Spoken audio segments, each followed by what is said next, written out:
بزرگوں، دوستوں،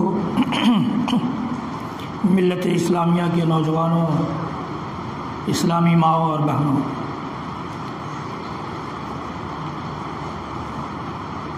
بڑے مبارک دن و رات سے ہم اور آپ گزر رہے ہیں۔ اللہ تعالیٰ نے ہمیں اور آپ کو اپنی عبادت کے لیے پیدا کیا ہے، چاہے وہ عبادت زبان کے ذریعے کی جانے والی عبادت ہو، چاہے اپنے اعضاء جوارح اپنے جسم کے ذریعے کی جانے والی عبادت ہو، چاہے اپنے مال کے ذریعے کی جانے والی عبادت ہو۔ بندہ جب تشہد میں، نماز کے تشہد میں بیٹھتا ہے تو رب العالمین سے یہی کہتا ہے کہ التحیات للہ والصلوات والطیبات۔ التحیات للہ، زبان کے ذریعے کی جانے والی ساری عبادتیں اللہ کے لیے ہی ہیں، والصلوات، اور جسم کے ذریعے کی جانے والی عبادت بھی ساری کی ساری اللہ ہی کے لیے ہے، والطیبات، اور مالی عبادتیں بھی سب اللہ ہی کے لیے ہیں۔ بندہ اس بات کا اقرار کرتا ہے بار بار، روزانہ ہر نماز کے ہر تشہد میں اس بات کا اعلان کرتا ہے اللہ رب العالمین سے۔ آپ دیکھتے ہیں کہ وہ دعا آہستہ بھی ہم لوگ پڑھتے ہیں، اس کا مطلب یہ ہے کہ وہ صرف اللہ تعالیٰ سے انسان کہتا ہے، اللہ تعالیٰ سے گویا گفتگو کر رہا ہوتا ہے کہ التحیات للہ والصلوات والطیبات۔ ساری لسانی عبادتیں اللہ ہی کے لیے ہیں، جسمانی عبادتیں اللہ ہی کے لیے ہیں، مالی عبادتیں اللہ ہی کے لیے ہیں۔ تو معلوم یہ ہوا کہ زبان کی عبادتیں بھی ہوتی ہیں، جسم کی بھی عبادتیں ہوتی ہیں، اور مال کی بھی عبادتیں ہوتی ہیں۔ اللہ رب العالمین نے زبان اور دل کی عبادت کے طور پر انسان کو شہادتین دیا ہے۔ 5 ارکان میں سے اسلام کے شہادتین ایک ایسی عبادت ہے جو انسان دل اور دماغ اور زبان کے ذریعے کرتا ہے۔ اگر زبان سے اقرار نہ کرے، صرف دل میں کہے کہ نہیں ہم اللہ کو ایک جانتے ہیں، تو کافی نہیں ہے، زبان کے ذریعے بولنا ضروری ہے۔ تو شہادتین، اللہ کی وحدانیت کی گواہی اور محمد عربی صلی اللہ تعالیٰ علیہ وسلم کی رسالت کی گواہی۔ اور پھر بندہ شہادتین کے بعد سب سے پہلا فریضہ جو اس پر عائد ہوتا ہے وہ نماز کا ہے۔ نماز جسمانی عبادت ہے، روزہ جسمانی عبادت ہے، زکوٰۃ مالی عبادت ہے، حج اور عمرہ مالی اور جسمانی دونوں ہیں۔ اس میں مال تو خرچ ہوتا ہی ہے انسان کا، خاص طور سے جو لوگ دور دراز علاقے میں رہتے ہیں ان کے مال بھی خرچ ہوتے ہیں، اور جسمانی طور پر بھی وہاں بہت زیادہ کام کرنے پڑتے ہیں جن کے ذریعے انسان جسم کے ذریعے عبادت کرتا ہے۔ تو یہ عبادت کی قسمیں ہیں۔ آج میں نے اپنے خطبے کا عنوان جسے بنایا ہے وہ مالی عبادت ہے۔ اللہ رب العالمین نے ہمیں اور آپ کو جو مال دیا ہے، اس مال کے ہم مالک نہیں ہیں، ہم نگراں ہیں اس مال کے۔ جان دی ہے، اس کے بھی ہم مالک نہیں ہیں۔ مالک رہتے تو اس کو بچا سکتے تھے، لیکن اس کی حفاظت اور نگرانی اللہ تعالیٰ نے ہمیں سونپی ہے۔ اسے حفاظت سے، اس صحت کی حفاظت کرتے ہوئے، اس جسم کو امانت سمجھتے ہوئے تمہیں اس دنیا میں زندگی گزارنا ہے۔ اسی طرح سے مال بھی اللہ تعالیٰ نے جسے دیا ہے وہ اس کا مالک نہیں ہے، اس لیے کہ اللہ تعالیٰ کہتا ہے وَالَّذِينَ فِي أَمْوَالِهِمْ حَقٌّ لِلسَّائِلِ وَالْمَحْرُومِ۔ اللہ تعالیٰ نے مال والوں کے مال میں سوال کرنے والے اور محروم لوگوں کا حق رکھا ہے، ان کا حق ہے، ہمارا حق نہیں ہے۔ اللہ رب العالمین نے ہمیں اور آپ کو مال دیا ہے تو وہ چاہتا ہے کہ اس کے راستے میں، اس کے کلمہ کی بلندی کی خاطر، اس کے دین کی نشر و اشاعت کی خاطر، اس کے دین کی نشر و اشاعت میں جو لوگ لگے ہوئے ہیں ان کی خاطر، اور ان محروم بندوں اور بندیوں کی خاطر جنہیں اللہ تعالیٰ نے اس دنیا میں مال و دولت سے نہیں نوازا ہے، چاہے وہ مانگنے والے ہوں یا نہ ہوں۔ مانگنے والے ہیں تو اس میں تو ہمیں اور آپ کو پتہ چل جاتا ہے، جو مانگنے والے نہیں ہیں ان کا پتہ لگانا بھی ہماری ہی ذمہ داری ہے، مال والوں کی ہی ذمہ داری ہے۔ ایک اور پوائنٹ ایک اور پوائنٹ یہ ہے کہ مال والے لوگ یہ سمجھتے ہیں کہ مال کی زکوٰۃ ہم خود نکال کر کے اور جس کو چاہیں گے دے دیں گے. نہیں، یہ آپ نے جب وہ مال نکال دیا زکوٰۃ کی شکل میں تو وہ آپ کا رہا نہیں. وہ تو قاعدے سے اگر اسلامی حکومت ہے تو بیت المال کا نظام ہے تو بیت المال کے ذمے ہو جانا چاہیے. وہ اسے جہاں مناسب سمجھیں گے خرچ کریں گے. لیکن ہمارے ہاں ایسا اگر کوئی نظام نہیں ہے تو ایک اس کی شکل بننی چاہیے جس کے ذریعے ہم اس کو اس کے مستحقین تک پہنچا سکیں. ہم لوگوں نے کورونا سے پہلے صدقۃ الفطر، فطرہ جو ہم لوگ 5 روپیہ 10 روپیہ کی شکل میں بانٹ دیتے ہیں، اس کے لیے ہم لوگوں نے بہت خوبصورت شکل نکالی تھی. سارے لوگ غلہ لے آتے تھے، یہاں مسجد میں رکھ دیتے تھے یا لائبریری میں رکھ دیتے تھے، اور اللہ کے فضل و کرم سے عید کے چاند ہوتے ہوتے وہ سارے غلے مستحقین تک پہنچ جاتے تھے. تو یہ ہماری اور آپ کی ذمہ داری ہے. جسے اللہ تعالیٰ نے مال دیا ہے اس کی ذمہ داری ہے کہ وہ اسے مستحقین تک پہنچائے. خرچ کرنے کو اللہ تعالیٰ نے کہا ہے اور اس خرچ کرنے کو اپنے آپ کو قرض دینے کے مترادف کہا ہے. من ذا الذی یقرض اللہ قرضا حسنا، کون ہیں وہ لوگ جو اللہ کو قرض حسن دیتے ہیں. اللہ کو قرض دینے کا کیا مطلب ایک بندہ سوچ سکتا ہے؟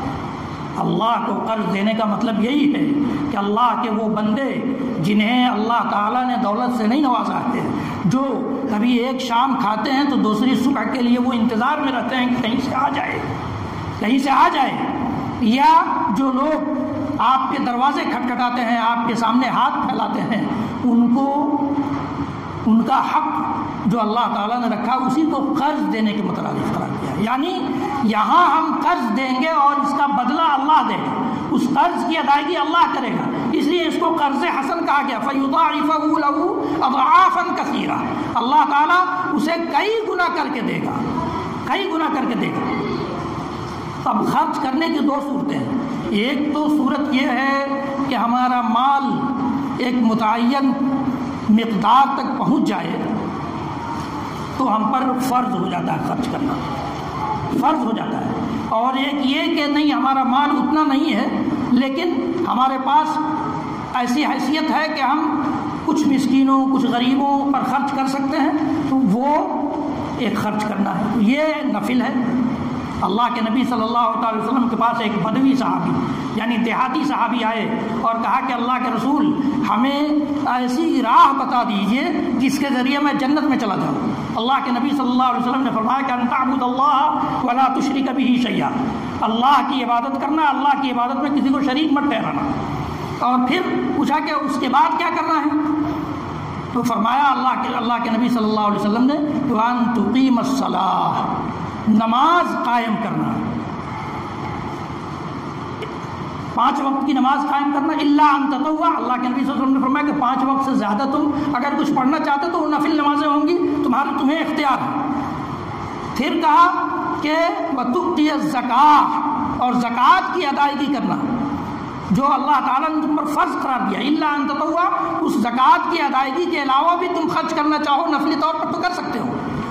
وتصوم رمضان، اور رمضان کے پورے مہینے کا فرض روزوں کو رکھنا. الا ان تطوع، اس کے علاوہ تم نفلی روزے بھی رکھ سکتے ہو. وہ آدمی اتنا سنا اور سننے کے بعد وہ دیہاتی صحابی کہتے ہیں کہ واللہ لا ازید علی ھذا ولا انقص، اللہ کی قسم، اللہ کے نبی صلی اللہ علیہ وسلم نے جو یہ 3-4 چیزیں بتائی ہیں ان میں نہ کچھ زیادہ کروں گا نہ کم کروں گا. اور وہ آدمی وہاں سے چلا گیا. اللہ کے نبی صلی اللہ علیہ وسلم نے فرمایا من سرہ ان ينظر الى رجل من اہل الجنہ فلینظر الى ھذا، کہ جسے اس بات سے خوشی ہو کہ وہ کسی جنتی کو دیکھے تو اس آدمی کو دیکھ لیے جا رہا ہے. تو نفلی طور پر بھی خرچ کرنا چاہیے اور اللہ تعالیٰ نے دیا ہے تو فریضہ تو ادا کرنا ہی کرنا ہے. اللہ تعالیٰ نے نبی اکرم صلی اللہ علیہ وسلم کو حکم دیا خذ من اموالہم صدقہ، آپ مال والوں کے مال سے صدقہ وصول کیجیے، صدقہ لے لیجیے. صدقہ یہاں پہ زکوٰۃ کے معنی میں تطہرہم وتزکیہم بہا، آپ اس صدقے کے ذریعے انہیں پاک صاف کر دیں گے، ان کے مال کو صاف کر دیں گے، اور صدقہ وصول کرنے کے بعد وصلی علیہم، ان کے لیے دعا کیجیے، ان صلاتک سکن لہم، یقیناً آپ کی دعا ان کے لیے سکون کا باعث بنے گی۔ تو اللہ تعالیٰ نے اس بات کا حکم دیا ہے۔ اللہ تعالیٰ نے اپنے نیک بندوں کی پہچان بتائی ہے، الذین یقیمون الصلاۃ ویؤتون الزکاۃ، وہ لوگ جو اللہ کے قریبی بندے ہیں، نماز قائم کرنے کے ساتھ ساتھ زکوٰۃ کی بھی ادائیگی کرتے ہیں۔ اللہ تعالیٰ نے فرمایا کہ وَيُقِيمُونَ الصَّلَاةَ وَيُؤْتُونَ الزَّكَاةَ، وہ نماز قائم کرتے ہیں، زکوٰۃ کی ادائیگی کرتے ہیں۔ اللہ تعالیٰ نے فرمایا اقیموا الصلاۃ وآتوا الزکاۃ، نماز قائم کرو اور زکوٰۃ کی ادائیگی کرو۔ اللہ رب العالمین نے فرمایا وما آتیتم من ربا لیربو فی اموال الناس فلا یربو عند اللہ وما آتیتم من زکاۃ تریدون وجہ اللہ فاولئک هم المضعفون، جو کچھ سودی کاروبار تم کرتے ہو، سود کا لین دین کرتے ہو، ما آتیتم من ربا لیربو فی اموال الناس، لوگوں کے مال میں بڑھوتری کے لیے یا اپنے مال میں بڑھوتری کے لیے، یہاں تو ہو سکتا ہے کہ تمہارا مال بڑھ جائے، تمہارے مال میں اضافہ ہو جائے، تمہارا مال ترقی کرتا چلا جائے، فلا یربو عند اللہ، لیکن اللہ کے نزدیک وہ مال بڑھتا نہیں ہے۔ اس کے برعکس وما آتیتم من زکاۃ تریدون وجہ اللہ، اور جو کچھ تم زکوٰۃ میں خرچ کرو گے اللہ کی رضامندی کے لیے، فاولئک هم المضعفون، تو وہ اپنے مال بڑھا رہے ہیں اللہ کے پاس۔ زکوٰۃ کے معنی ہی ہوتا ہے بڑھانا، ترقی دینا، اور اس کے معنی صاف کرنا بھی ہوتا ہے۔ گویا زکوٰۃ کے ذریعے انسان اپنے مال کی صفائی کر کے اس کی بڑھوتری کا سبب بنتا ہے۔ اللہ کے نبی صلی اللہ تعالیٰ علیہ وسلم حضرت معاذ بن جبل رضی اللہ تعالیٰ عنہ کو چیف گورنر بنا کر یمن کی طرف بھیجا تو کہا انک تأتی قوما من اہل الکتاب، تم اہل کتاب کی سرزمین میں جا رہے ہو، وہاں نصرانی بستے ہیں، عیسائی بستے ہیں، فلیکن اول ما تدعوہم شہادت اللہ الہ الا اللہ، پہلی وہ دعوت جو تمہاری ہو ان کے درمیان وہ دعوت ہو جو ان کی کتاب سے بھی ثابت ہے، قل یا اہل الکتاب تعالوا الی کلمۃ سواء بیننا وبینکم الا نعبد الا اللہ ولا نشرک بہ شیئا۔ اللہ تعالیٰ نے نبی اکرم صلی اللہ تعالیٰ علیہ وسلم کو حکم دیا تھا کہ آپ کہیے اہل کتاب سے کہ آ جاؤ اس کلمہ کی جانب، اس کلمہ کی طرف آ جاؤ جو کلمہ ہمارے درمیان اور تمہارے درمیان برابر برابر ہے۔ وہ کیا ہے؟ اللہ نعبد الا اللہ، ہم اللہ کے علاوہ کسی کی پرستش نہ کریں، ولا نشرک بہ شیئا، اور کسی کو اس کے ساتھ شریک بھی نہ کریں، کسی کو اس کے ساتھ شریک بھی نہ کریں۔ یہ تو ہو گئی اللہ کی وحدانیت کا کلمہ۔ اور ولا يتخذ بعضنا بعضا اربابا من دون اللہ، یہ جملہ جو قرآن کے سورہ آل عمران کی اس آیت کا ہے، یہ جملہ نبی اکرم صلی اللہ علیہ وسلم کی رسالت کا یا اپنے وقت کے انبیاء کی رسالت نبوت کا اقرار کرنے کا جملہ ہے کہ ہم میں سے بعض کو رب نہ بنا لیں اللہ کے علاوہ، بعض کو اللہ کے علاوہ رب نہ بنا لیں، اس لیے کہ رب کا پیغام لے کر نبی آتا ہے، رسول آتے ہیں، اور نبی اور رسول جو پیغام لے کر آئے ہیں اس پیغام کے علاوہ عمل کرنے والا، اس پیغام کو چھوڑ دینے والا، اپنی منموجی کرنے والا یا دوسرے کی راہ اختیار کرنے والا، دوسرے کے طریقوں پر چلنے والا، گویا اس کو رب بنا رہا ہے۔ اللہ رب العالمین نے فرمایا یہ کلمہ ہے جس میں اہل کتاب اور ہم سب برابر ہیں۔ تو تم اہل کتاب کی سرزمین میں جا رہے ہو معاذ، تمہاری بھی دعوت سب سے پہلی یہی ہونی چاہیے کہ تم انہیں اللہ کی وحدانیت کی دعوت دو، فَلْيَكُنْ أَوَّلُ مَا تَدْعُوهُمْ شَهَادَةَ أَن لَا إِلَٰهَ۔ پھر اللہ کے نبی صلی اللہ علیہ وسلم نے فرمایا فَإِنْهُمْ أَطَاعُوا لِذَلِكَ، اگر وہ شہادت کا اقرار کر لیتے ہیں، اللہ کی وحدانیت کو تسلیم کر لیتے ہیں، فَأَعْلِمْهُمْ أَنَّ اللَّهَ افْتَرَضَ عَلَيْهِمْ 5 صلوات فِي الْيَوْمِ وَاللَّيْلَةِ، تب انہیں بتاؤ، انہیں دعوت دو کہ اللہ نے انہیں ان کے اوپر 24 گھنٹے میں رات اور دن میں 5 وقت کی نمازیں فرض قرار دی ہیں۔ فَأَعْلِمْهُمْ أَنَّ اللَّهَ افْتَرَضَ عَلَيْهِمْ 5 صلوات فِي الْيَوْمِ وَاللَّيْلَةِ فَإِنْهُمْ أَطَاعُوا لِذَلِكَ، جب اس بات کو بھی تمہاری وہ مان لیں، وہ نمازی ہو جائیں، 5 وقتہ نمازوں کے پابند ہو جائیں، تب فَأَعْلِمْهُمْ أَنَّ اللَّهَ افْتَرَضَ عَلَيْهِمْ صَدَقَةً تُؤْخَذُ مِنْ أَغْنِيَائِهِمْ وَتُرَدُّ عَلَى فُقَرَائِهِمْ، تب انہیں بتاؤ کہ اللہ نے ان کے مال میں زکوٰۃ فرض کراتی ہے۔ صدقہ فرض قرار دیا ہے جو ان کے مالداروں سے لے کر ان کے غریبوں میں تقسیم کر دیا جائے۔ اللہ کے نبی صلی اللہ علیہ وسلم نے معاذ بن جبل کو جب بھیجا تھا یمن تو یہ انسٹرکشن دیا تھا، یہ ہدایات جاری فرمائی تھی۔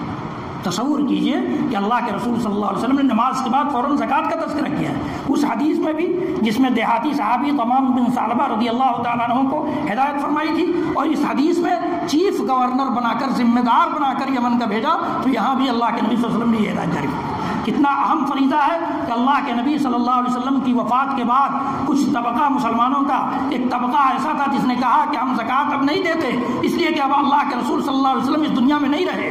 حضرت ابو بکر صدیق رضی اللہ تعالیٰ عنہ جو خلیفۃ المسلمین تھے، انہوں نے کہا کہ اللہ کی قسم، جن لوگوں نے بھی اللہ کے رسول صلی اللہ تعالی وسلم کے زمانے میں زکوٰۃ کے طور پر ایک رسی یا ایک بکری کا بچہ تک دیا ہوگا، میں اس سے جب تک وہ زکوٰۃ ادا نہیں کریں گے ان سے قتال کروں گا، ان سے لڑائی کروں گا۔ یہ اس قدر اہم فریضہ ہے۔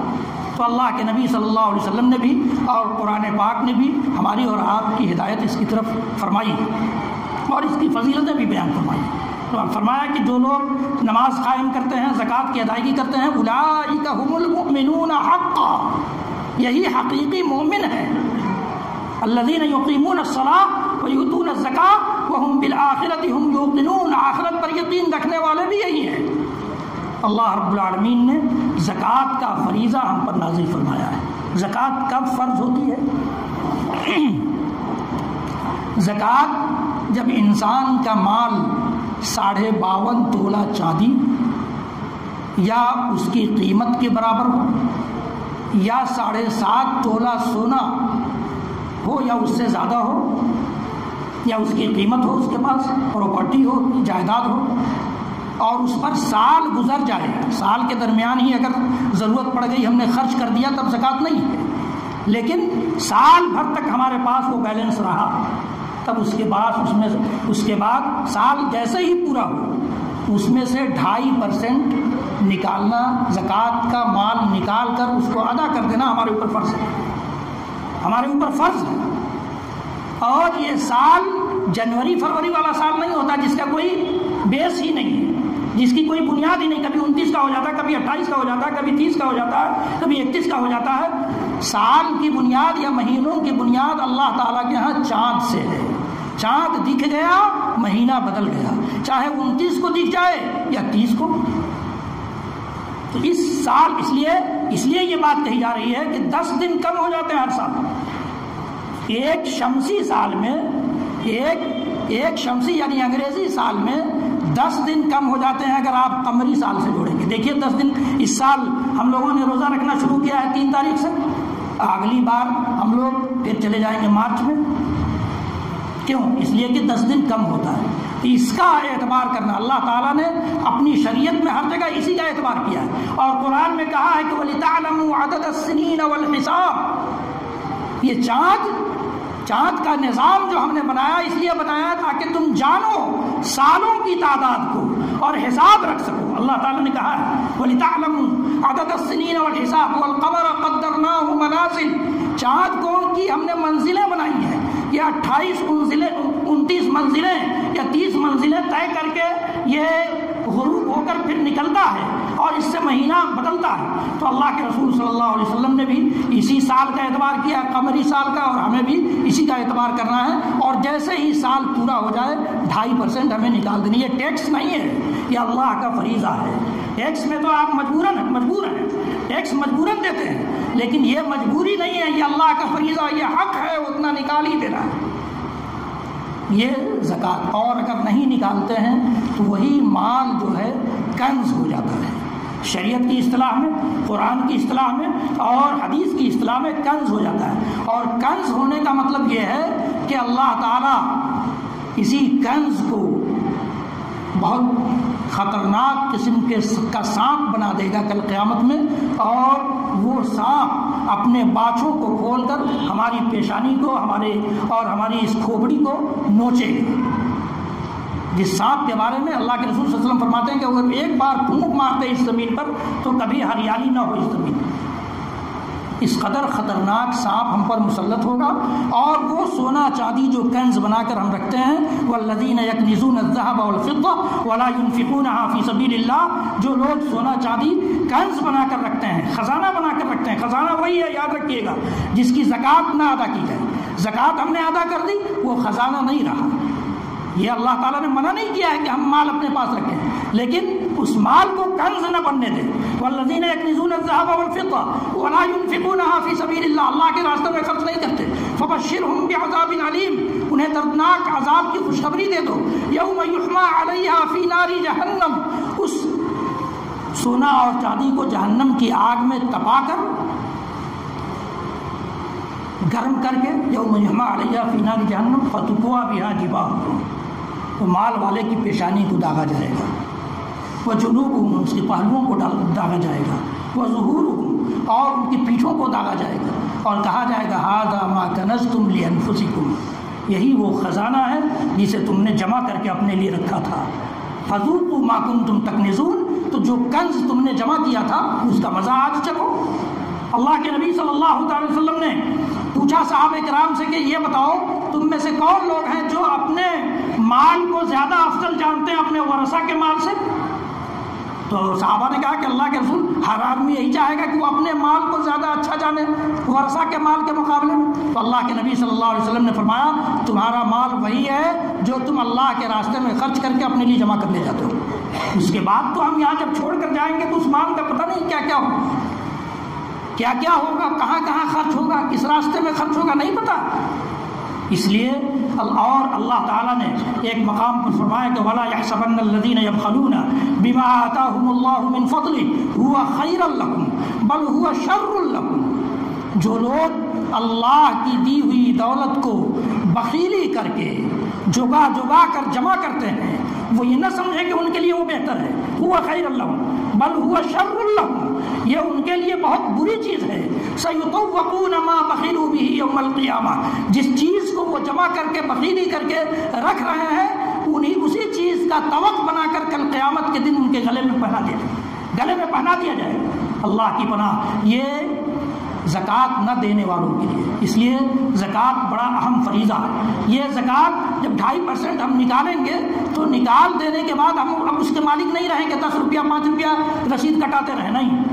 کوشش یہ کی جائے کہ ایک بستی ہے، ایک محلہ ہے یا ایک شہر ہے، اس کی ساری زکوٰۃ کی رقم ایک جگہ جمع ہو اور پھر وہاں سے خرچ ہو، وہاں سے تصدیق کے ساتھ، وہاں سے باضابطہ انکوائری کر کے کہاں کس کو کتنی ضرورت ہے خرچ کیا جائے۔ یہ سسٹم ہمیں اسلام نے دیا ہے۔ محمد رسول اللہ صلی اللہ علیہ وسلم کے دور میں باضابطہ اسلامی تحصیلدار گھومتے تھے اور سارے مال لا کر مسجد نبوی میں جمع کرتے تھے اور وہاں سے تقسیم ہوتا تھا، لیکن ہمارے ہاں یہ سسٹم نہیں ہے، جس کی وجہ سے اس کا فائدہ ہمیں نہیں پتہ چلتا، اس کا فائدہ نہیں پتہ چلتا، ورنہ اسی ہندوستان کی سرزمین میں مسلمانوں کی اربوں میں زکوٰۃ نکلتی ہے۔ ایسا نہیں ہے کہ مسلمان غریب ہیں اور بالکل کسی لائق نہیں ہے، اربوں میں زکوٰۃ نکلتی ہے، ایک ایک آدمی ایسا ہے جس کی کروڑوں میں زکوٰۃ نکلتی ہے، آپ کو پتہ ہے، لیکن کوئی سسٹم نہیں ہے، اس لیے سب بیکار ہو جاتے ہیں، سب بیکار۔ یہ مانگنے والے یا مدرسے والے یہ سب جو گھوم رہے ہیں، ان کو گھومنا ہی نہ پڑے، سب کا حق ان کے ادارے تک یا ان کی جگہ تک پہنچ جائے۔ ایسا سسٹم ہم نے بنایا نہیں ہے، بنانا چاہیے، یہ بھی ہماری ذمہ داری ہے، یہ بھی ہماری۔ ایک وقت ایسا آئے گا، یاد رکھیے گا، اللہ کے نبی صلی اللہ علیہ وسلم نے فرمایا ہے کہ ایک وقت ایسا آنے والا ہے کہ جب تم اپنی زکوٰۃ کا مال لے کر گھومو گے کہ کسی کو دے دیں تو کوئی لینے والا نہیں ہوگا، کوئی لینے والا نہیں رہے گا، اس وقت کیا کریں گے؟ اس لیے اس کا ایک سسٹم بننا چاہیے۔ اللہ رب العالمین نے کسی بھی چیز کو، کسی بھی اجتماعی چیز کو نظام اور ترتیب سے جوڑ دینے میں برکت رکھی ہے۔ جس طرح سے آپ نماز جماعت کے ساتھ ادا کرتے ہیں، اللہ تعالیٰ کا فریضہ ہے جماعت کے ساتھ ادا کرنا۔ اللہ تعالیٰ نے صرف نماز فرض نہیں کیا، جماعت کے ساتھ فرض کیا ہے، جماعت کے ساتھ فرض کیا۔ یہ مت سوچیے کہ گھر میں پڑھ لیا اور بیڑا پار ہے، نہیں، جماعت کے ساتھ اللہ تعالیٰ نے فرض کیا ہے۔ اسی طرح سے زکوٰۃ بھی، روزہ دیکھیے، ساری دنیا کے مسلمان رمضان کا چاند ہوتا ہے شروع کرتے ہیں اور شوال کا چاند ہوتا ہے ختم کرتے ہیں، سارے لوگ۔ ایسا نہیں ہے کہ عرب والے دوسرے مہینے میں روزہ رکھیں گے اور ہندوستان والے دوسرے مہینے میں اور بنگلہ دیش والے دوسرے مہینے میں، نہیں، سب کو رمضان کے مہینے کا روزہ رکھنا ہے۔ سب کے سب حج کرنے جائیں گے تو وہی ذی الحجہ کی چند تاریخوں میں، 8 تاریخ سے حج شروع کر کے 12 یا 13 تاریخ کو ختم کر کے لوٹ آئے. تو اللہ تعالیٰ نے سسٹم بنایا ہے، نظام بنایا ہے. لاکھوں کی تعداد میں آخر لوگ جمع ہو جاتے ہیں. اجتماعی اسلام کی جو 5 عبادتیں ہیں یا 5 چیزیں، سب کے لیے ایک کلمہ ہے، لا الہ الا اللہ محمد رسول اللہ. ایسا نہیں کہ ہندوستان والوں کا دوسرا کلمہ ہے، پاکستان والوں کا دوسرا کلمہ ہے، بنگلہ دیش والوں کا. یہ اجتماعیت ہے اسلام. اسلام کی اجتماعیت ہے. اجتماعیت کو پکڑیں گے تو اللہ رب العالمین ہمیں برکت دے گا، اور اس برکت کا فائدہ ہم اپنی اس دنیاوی زندگی میں بھی دیکھیں گے اور آخرت میں بھی دیکھیں گے. اللہ رب العالمین ہم سب کو کہنے سننے سے زیادہ عمل کی توفیق دے.